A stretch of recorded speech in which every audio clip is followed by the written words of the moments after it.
Update देते रहेंगे।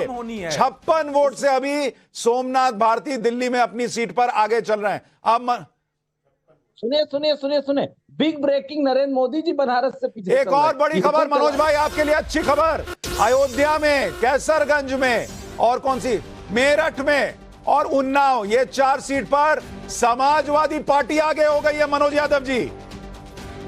बिल्कुल वही मैं कह रहा हूं कि वो बहुत सारी सीटें जिस पर बिग मार्जिन था बीजेपी का, उस पे इंडिया अलायंस ने बहुत मजबूती के साथ लड़ा है। जो ये माननीय प्रधानमंत्री जी पीछे हुए हैं, ये भी एक बार खबर चलनी चाहिए। इसके बारे में जी मैं सुशांत जी आपसे अनुरोध करूंगा कि थोड़ी देर के लिए ही सही, मोदी जी भी पीछे हुए हैं, तो यानी कि लड़ाई बहुत जबरदस्त है। देखिए एक और बड़ी खबर आ गई है, स्मृति ईरानी पीछे हो गई है। अमेठी से बड़ी खबर आ रही है, स्मृति ईरानी के पीछे होने की खबर आई है और ये उलटफेर लगातार बना हुआ है। सुबह भी स्मृति ईरानी पीछे हुई थी, फिर उन्होंने बढ़त बना ली थी। इसी तरह से कंगना रनौत पीछे हुई थी, फिर उन्होंने बढ़त बना ली थी।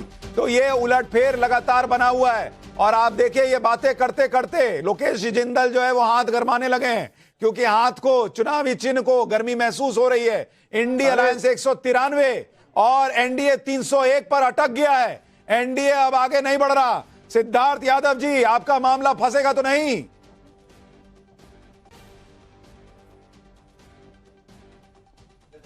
ठीक बताया, जो लोग थोड़ी देर पहले पीछे चल रहे थे वो आगे हो गए हैं। परिणाम आ रहे हैं, कोई आगे चल रहा है तो पीछे जाएगा। पर एक बात जो जानने की है, भारतीय जनता पार्टी देश के हर प्रदेश में अपना खाता खोलेगी। अगर कश्मीर से कन्याकुमारी तक और अटक से कटक तक किसी एक नेता को सबसे ज्यादा आशीर्वाद और प्रेम जनता का मिला है तो देश के प्रधानमंत्री होंगे। और पिछली बार 14 और 19 से अधिक वोटों से, अधिक प्रतिशत से भारतीय जनता पार्टी इस बार वोट प्रतिशत देश में लेने वाली है, आशीर्वाद लेने वाली है। ये कुछ मोटी बातें हैं जो अभी थोड़ी देर में आपके परिणामों में आ जाएंगी। बाकी सीट दर सीट अब 56 वोट वाला भी आगे है और कई बार कोई 500 वोट वाला भी पीछे है। ये तो थोड़ी देर की जद्दोजहद है, टकटकी लगाए। अच्छा नहीं, लेकिन सिद्धार्थ भाई सुनिए सिद्धार्थ भाई, लेकिन खाली जो है दुखदुखी जो है वो इंडिया अलायंस की बनी रहे, चेहरा उनका ही लटका रहे, ऐसा तो नहीं चलेगा ना। थोड़ा आपका भी हार्ट बीट तो बढ़ाना पड़ेगा।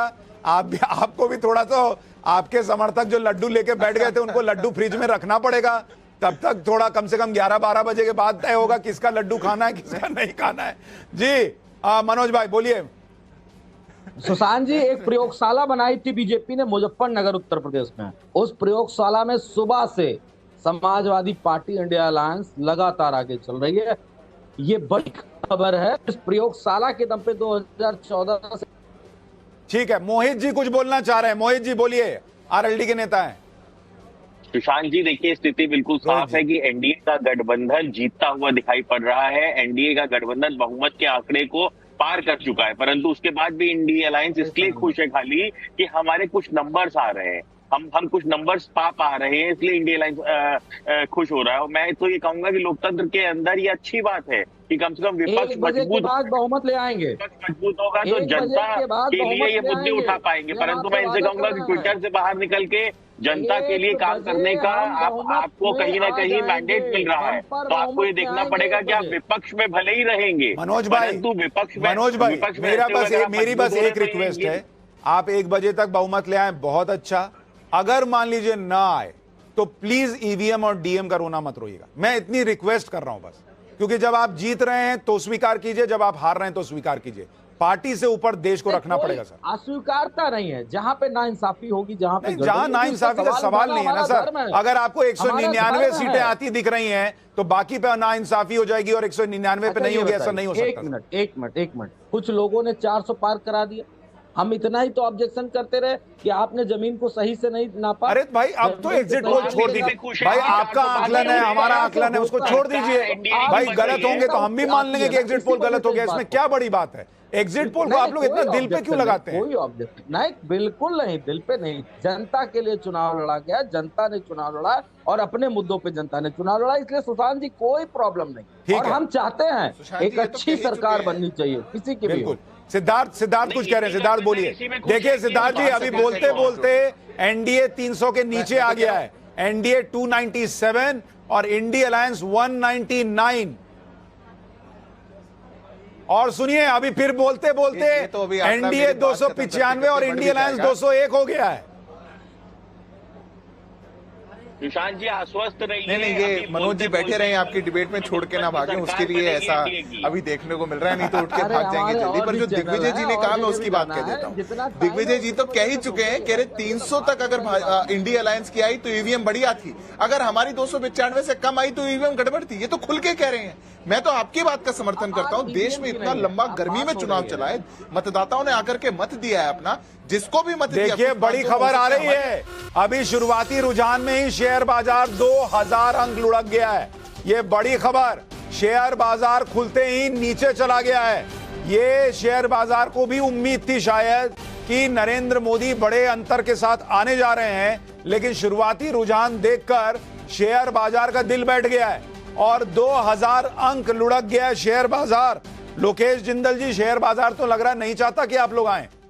देखिए सुशांत जी, 2 दिन से मेरा एक ही मत रहा है कि इस बार एनडीए सरकार नहीं बनाएगी और ये बहुत बड़ा आपको बदलाव दिखने वाला है। ये तो शेयर बाजार तो बहुत छोटी चीज है, अभी आपको हर चीज में बदलाव दिखेगा।